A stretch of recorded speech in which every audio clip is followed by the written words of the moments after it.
Hoje vamos falar sobre a cardiomiopatia da doença de Andersen-Fabry. Estes são os meus conflitos de interesse. E inicialmente eu gostaria de trazer para vocês um caso clínico. Paciente do sexo masculino, 56 anos, procura um ambulatório de cardiologia encaminhado da sala de diálise por queixas de palpitações associadas a episódios de síncope. O último episódio de síncope tinha acontecido há um dia e as palpitações estavam presentes inclusive no momento de chegada ao ambulatório. Os antecedentes pessoais eram hipertensão arterial sistêmica e doença renal crônica em estágio 5, já realizando a hemodiálise. Antecedentes familiares, ele tinha perdido 2 familiares por acidente automobilístico e os demais familiares não conheciam nenhuma enfermidade. Estava em uso habitual de AS, metoprolol e simvastatina. Na chegada no ambulatório foi submetido a um eletrocardiograma e o que nós encontramos foi esse padrão de taquicardia ventricular. Como o paciente não estava se sentindo muito bem, ele foi levado à sala de emergência e submetido à cardioversão elétrica. O eletro de saída demonstrava um ritmo sinusal, um PR curto, padrão de bloqueio de ramo direito com alterações de repolarização secundárias e bloqueio divisional anterior esquerdo. Além disso, os exames laboratoriais demonstravam uma creatinina de 9,5, ureia de 105 e o potássio em torno de 6,5. Nós poderíamos ter encerrado a nossa investigação por aqui e atribuído ao potássio a causa da taquicardia ventricular, mas decidimos por continuar essa investigação.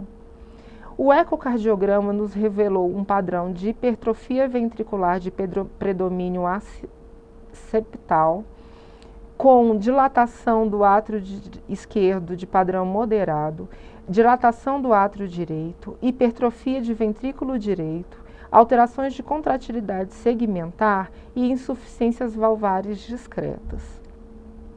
Se pegarmos por base os guidelines americano e europeu, após a investigação inicial, deveríamos buscar agora novos fatores que poderiam chamar a atenção para certos diagnósticos. E nesses casos, deveríamos considerar também os diagnósticos genéticos. Se pensarmos nas doenças genéticas, principalmente as mutações genéticas em proteínas sarcoméricas são a principal causa. Mas não podemos deixar de lado também outras alterações genéticas que poderiam causar doenças hipertróficas. E nesse caso eu gostaria de chamar a atenção para a doença de Andersen-Fabry. Mas por que pensar na cardiopatia da doença de Andersen-Fabry? Antes de responder essa questão, é necessário conhecer a doença.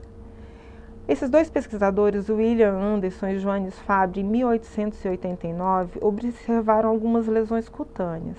Essas lesões foram chamadas de angiokeratoma corporis diffusum universalis. Mal sabiam eles que não era apenas uma alteração dermatológica, mas uma doença sistêmica. Posteriormente, através de investigações, descobriu-se que a doença era determinada por alterações genéticas ligadas ao cromossomo X, mais especificamente ao gene GLA. Hoje sabe-se que são mais de 300 mutações que são capazes de determinar as alterações encontradas na doença de Fabry. Alterações na enzima alfa-galactosidase A faz com que os glicoesfingolipídios não sejam metabolizados no interior dos lisossomos. Isso gera depósitos nesses lisossomos que podem ser encontrados nos tecidos corporais.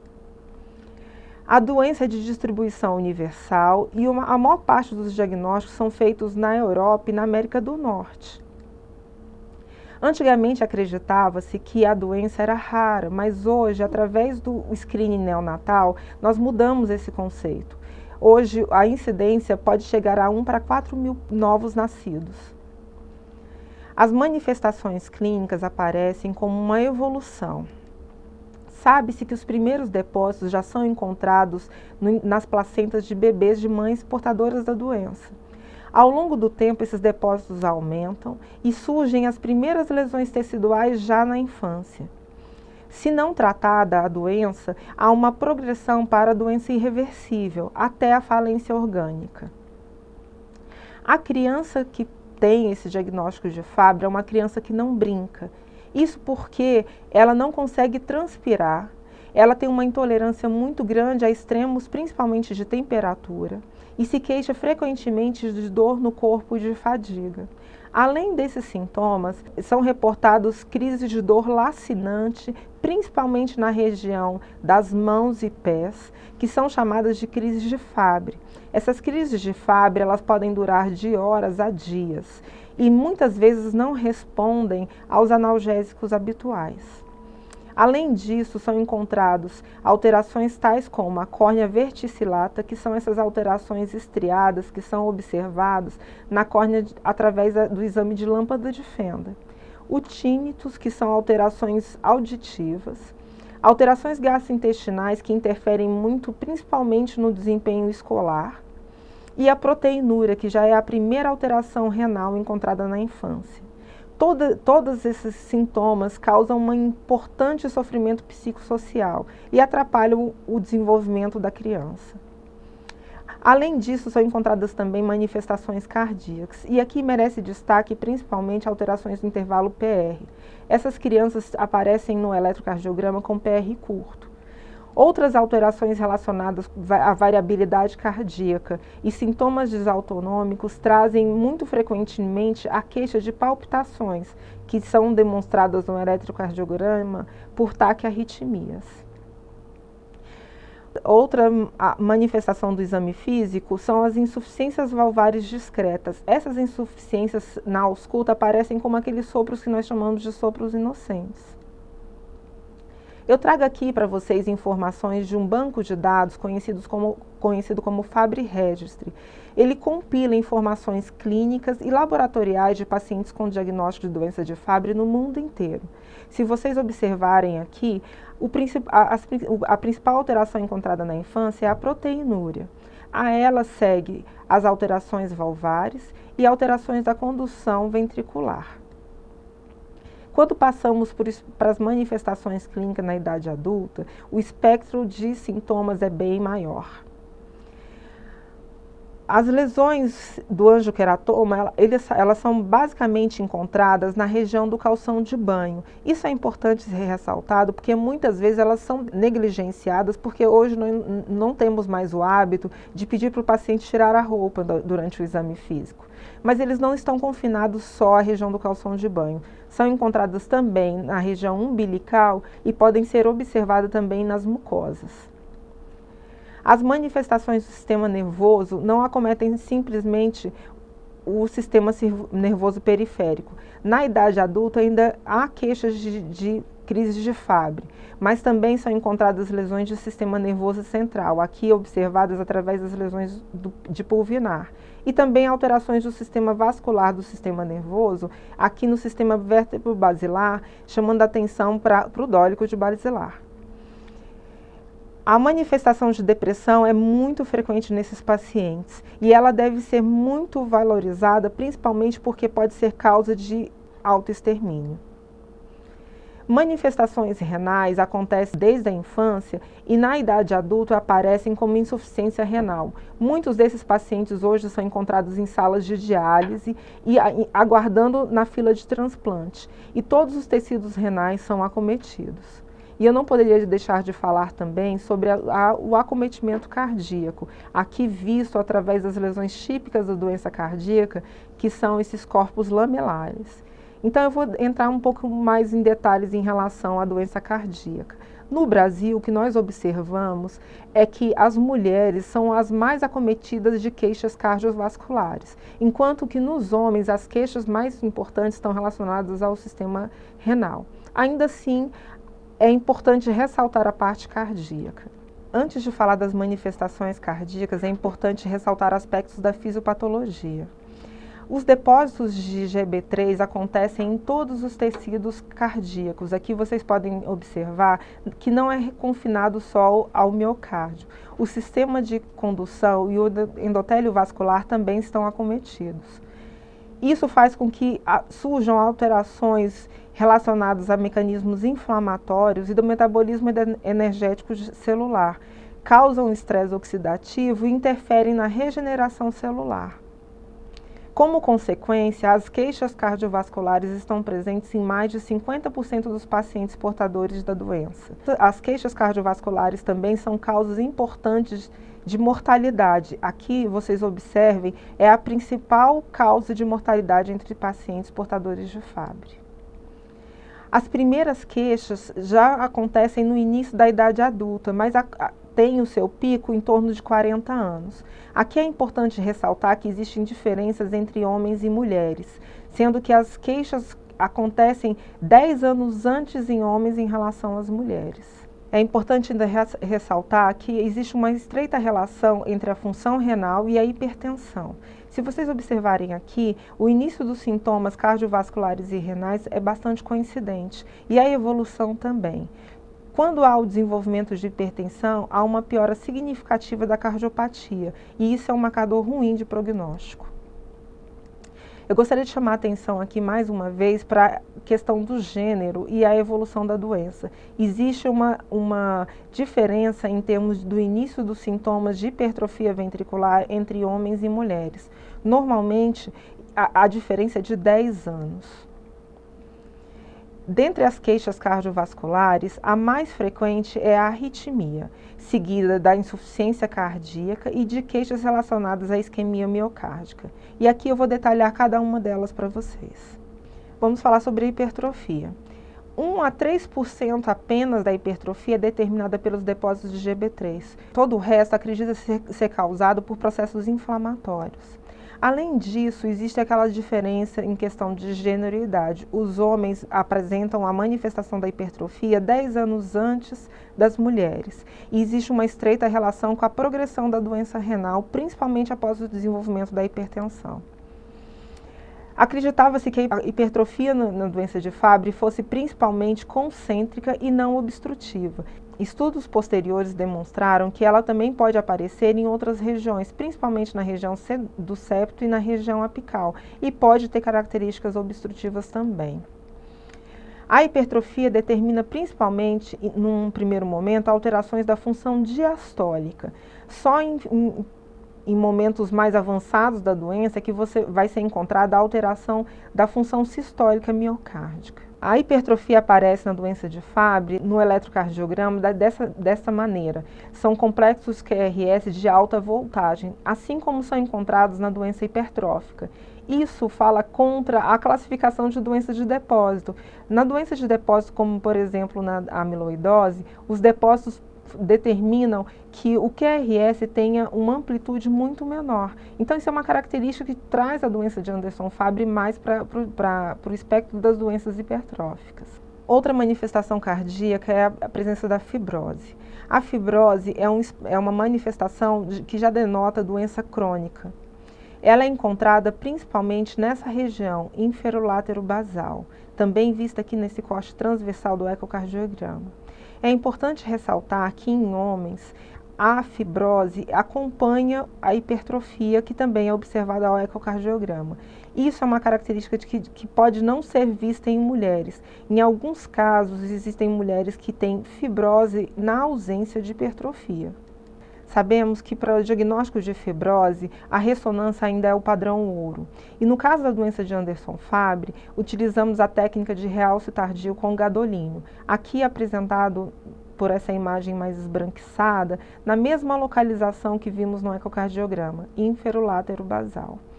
Acreditava-se que na doença de Fabry a fibrose seria confinada a essa região, mas hoje sabemos que não.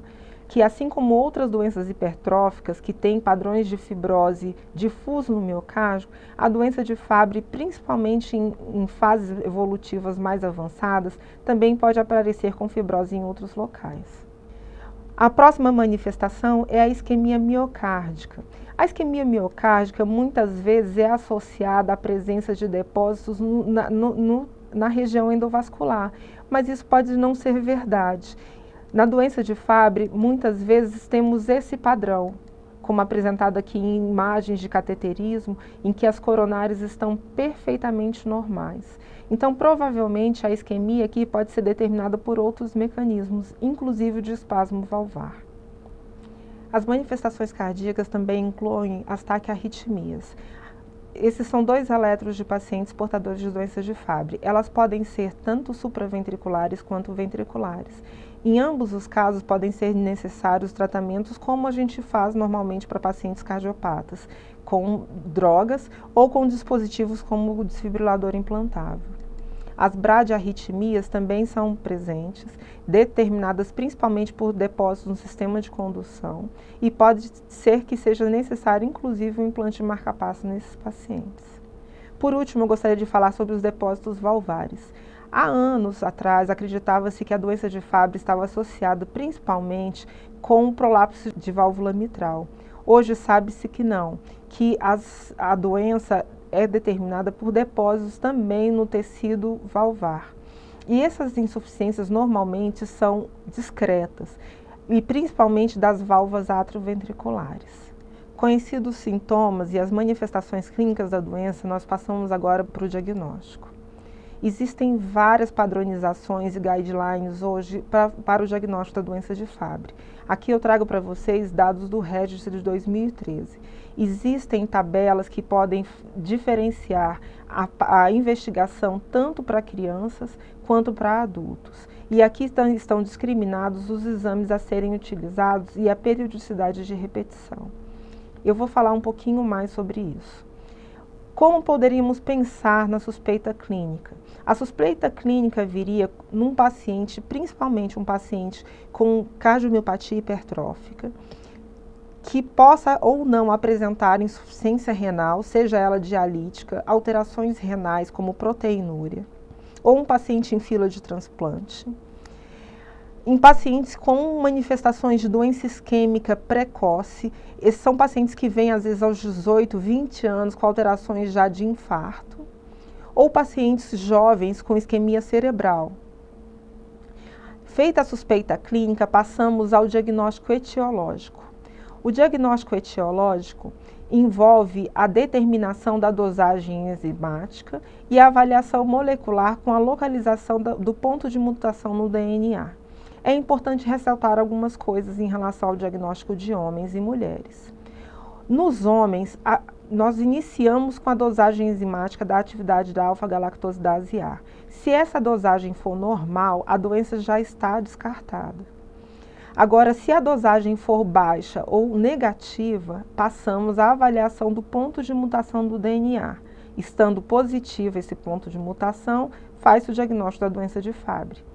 Já na mulher, acontece de maneira diferente, porque as mulheres são portadoras de 2 cromossomos X. Desta forma, a dosagem enzimática pode estar falseada.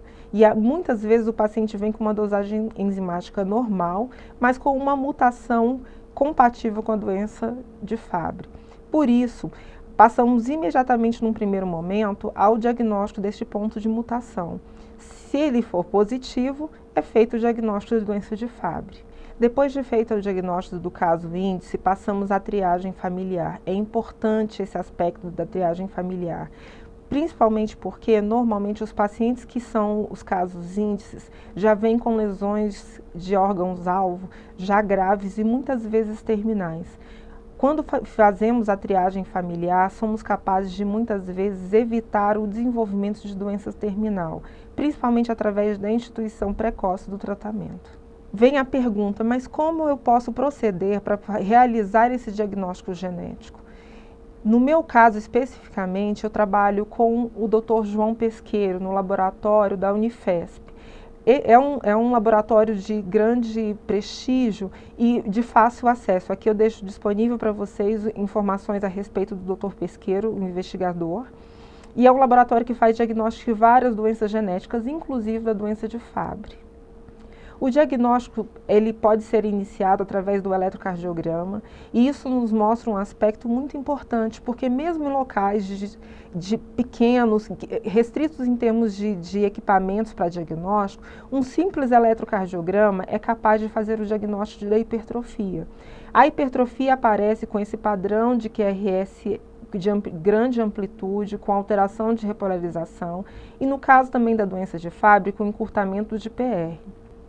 O Holter de 24 horas é capaz de fazer o diagnóstico não apenas da arritmia, mas de outros aspectos da doença. Aqui eu trago para vocês a análise do QTc dinâmico. Pacientes com doença de Anderson-Fabry podem cursar com aumento do intervalo QT. Aqui no QT corrigido para a frequência cardíaca de um paciente, vocês observam que os valores estão acima dos valores de normalidade. Isso é um preditor da ocorrência de arritmias ventriculares, que podem determinar o prognóstico do paciente. Além disso, aspectos da variabilidade cardíaca podem ser demonstrados através do Holter de 24 horas. Eu trago para vocês 2 exemplos de pacientes com Fabry, que este paciente com hipertrofia ventricular, enquanto este não. E neste caso aqui, um paciente que já tinha acometimento renal. Observem que a variabilidade cardíaca é bem menor em relação a um paciente que não tem hipertrofia e apresenta função renal normal. O próximo exame diagnóstico é o ecocardiograma. O ecocardiograma é um exame barato, acessível, mesmo em cidades pequenas, e que pode ser realizado mesmo em dispositivos portáteis como esse. E ele traz informações importantes a respeito das manifestações cardíacas. A hipertrofia ventricular e o espessamento do músculo papilar são dicas importantes da possibilidade do diagnóstico de doença de Fabry. Mas hoje em dia o ecocardiograma não traz informações apenas relativas ao bidimensional e ao modo M. Existem técnicas mais refinadas como o strain rate e o twist, que são capazes de demonstrar alterações de mobilidade segmentar. Lembrem-se que a doença de Fabry determina alterações principalmente dessa região, inferolátero-basal. Através do sistema de strain rate, somos capazes de determinar alterações que não seriam vistas a olhos nus. Aqui nós observamos alterações principalmente no strain longitudinal. A seguir temos a ressonância nuclear magnética. No caso da doença de Fabry é utilizado o contraste, principalmente o gadolínio e pela técnica de realce tardio. Lembre-se da região de fibrose, principalmente aqui na região inferolátero-basal. E novos estudos em ressonância magnética estão trazendo novas perspectivas ao diagnóstico da doença de Fabry. Pela técnica do T2, hoje alguns estudos estão mostrando a possibilidade do diagnóstico da inflamação ainda antes do aparecimento da fibrose. Isso abre novas perspectivas, principalmente na questão terapêutica da doença. Uma vez realizado o diagnóstico, passamos à fase de terapêutica. E aqui está um ponto muito importante da doença de Anderson-Fabry. É uma doença que tem tratamento. Temos no mercado disponível 2 substâncias, a galsidase alfa e beta, cada uma delas com doses específicas e ainda de infusão endovenosa. A infusão é realizada a cada 15 dias e as doses ajustadas à superfície corpórea e ao peso do paciente. Uma característica importante ao efeito terapêutico dessas substâncias está relacionada ao período de início da reposição enzimática. Quanto mais precocemente está instituído o tratamento, melhor a realização da depuração dos depósitos de GB3, e isso interfere de maneira muito importante no funcionamento dos tecidos. Por isso que muitas vezes no passado os estudos mais antigos não viam grandes efeitos de melhora nos tecidos dos pacientes. Hoje sabe-se que quando mais precoce iniciada a terapêutica específica, melhores os resultados. Mas o tratamento não se restringe ao tratamento específico. Nós podemos lançar mão de outras substâncias que também fazem parte do espectro de ação do tratamento da cardiopatia. O tratamento da arritmia também segue a parametrização que acontece para as arritmias. E também podem ser utilizados equipamentos como marcapassos de desfibriladores implantáveis nos pacientes com arritmias mais graves. Novamente, eu gostaria de ressaltar a importância do tratamento precoce.